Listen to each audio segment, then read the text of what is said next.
আজি দুপৰীয়া থালিখনত বনাবলৈ লৈছোঁ তিলৰ চাটনি।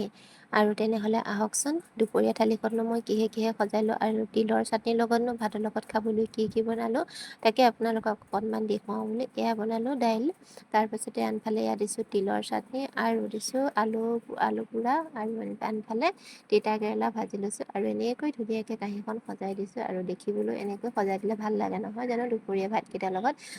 এনেকৈ যদি কাঁহীখন যদি সজাই দিয়া হয় তেনেহ'লে ভাতকেইটা খায়ো ভাল লাগে, নিৰামিষ ভাত হ'লেও নহয় জানো।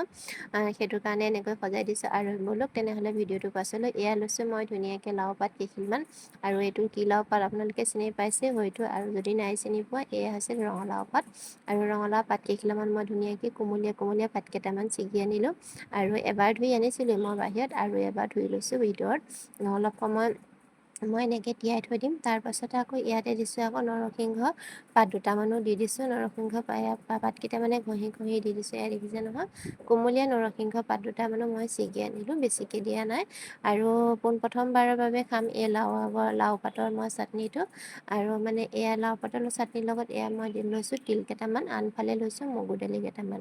মগু দালিকেইটা মই তিয়াই ৰখাইছিলোঁ আৰু পাতকেইটা মই ধুনীয়াকৈ মিহিকৈ কাটি ল'লোঁ এতিয়া। আৰু নৰসিংহ পাতকেইটাৰো হেৰি কৰি ল'লোঁ।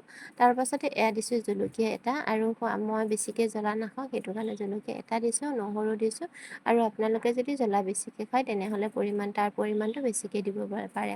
আৰু এতিয়া মই যে লৈছিলোঁ কেঁচা তিলকেইটা, এতিয়া তিলকেইটা ধুনীয়াকৈ মই কেৰাহী এখনত ভাজি ল'ম। আৰু তিলকেইটা ফুটি নহালৈকে মই তিলকেইটা ভাজিয়ে থাকিম। যেতিয়া ফুটি আহিব আৰু এতিয়া তিলকেইটা ফুটিছে নহয় আপোনালোকে ধৰিব পাৰিছেনে, তিলকেইটা যেতিয়া ফুটি আহিব তেতিয়া মানে হৈ গ'ল আৰু তেতিয়া তিলকেইটা নমাই দিম, ধুনীয়াকৈ ঠাণ্ডা হ'বলৈ দিম। আৰু নমাই দিয়া আকৌ একেখন কাঁহীতে মই অকণমান তেল দিছোঁ আৰু নহৰু দুফুটামান দি দিছোঁ তেলতে। দি পেলাই যিখিনি মই লাৰু আগৰ পাত কাটি থৈছিলোঁ সেই পাতকেইটা মই এতিয়া দি দিছোঁ আৰু নৰসিংহ পাতকেইটাও দিছোঁ, আনহাতে জলকীয়াটোও দি দিম। আৰু পাতকেইটা এনেকৈ এতিয়া অলপ সময় কাৰণে ভাজি ল'ম। আৰু কেঁচা গোন্ধটো যোৱালৈকে মই পাতকেইটা এতিয়া ভাজি আছোঁ আৰু বেছি সময়ো ভাজিব নালাগে। এয়া দেখিছে নহয় হৈয়ে আহিলে। আৰু এতিয়া মই এইখিনি ধুনীয়াকৈ নমাই ল'ম। নমাই লোৱাৰ পাছতে ঠাণ্ডা হ'বলৈ কাৰণে দিম। এয়া বেছি সময় তাৰমানে ভাজিব নালাগে আৰু অলপ সময় ভাজিব লাগে। আনফালে এয়া তিলকেইটাও ধুনীয়াকৈ ঠাণ্ডা হৈ গৈছে আৰু আনফালে এয়া লাৰু আগৰ পাতকেইটাও ঠাণ্ডা হৈ গ'ল আৰু একেখন কেৰাহীতে মই অকণমান তেল দি দিছোঁ। এতিয়া তেল দি পেলাই মই এতিয়া দাইলখিনি পূৰণ দিম। দাইলতো মই সেয়া নহৰু অকণমান দি দিছোঁ, দিয়াৰ পিছতে অকণমান সময় ভাজি পেলাই ইয়াত দেখিছে ন বেছি সময় ৰাখিব নালাগে। ইয়াতে দি দিম মই এতিয়া জিৰা দুটামান আৰু বেছি তেল ব্যৱহাৰ কৰা নাই।